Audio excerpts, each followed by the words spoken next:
اور ان کو نوح کا قصہ پڑھ کر سنا دو جب انہوں نے اپنی قوم سے کہا کہ اے قوم، اگر تم کو میرا اپنے درمیان رہنا اور اللہ کی آیتوں سے نصیحت کرنا ناگوار ہو تو میں تو اللہ پر بھروسہ رکھتا ہوں،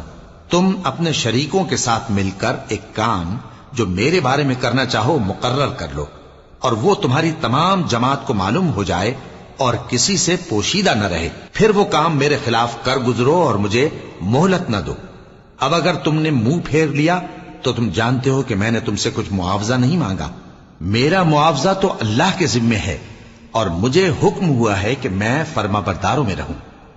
پھر ان لوگوں نے ان کی تکذیب کی تو ہم نے ان کو اور جو لوگ ان کے ساتھ کشتی میں سوار تھے سب کو طوفان سے بچا لیا اور انہیں زمین میں خلیفہ بنا دیا، اور جن لوگوں نے ہماری آیتوں کو جھٹلایا ان کو غرق کر دیا۔ تو دیکھ لو کہ جو لوگ ڈرائے گئے تھے ان کا کیسا انجام ہوا۔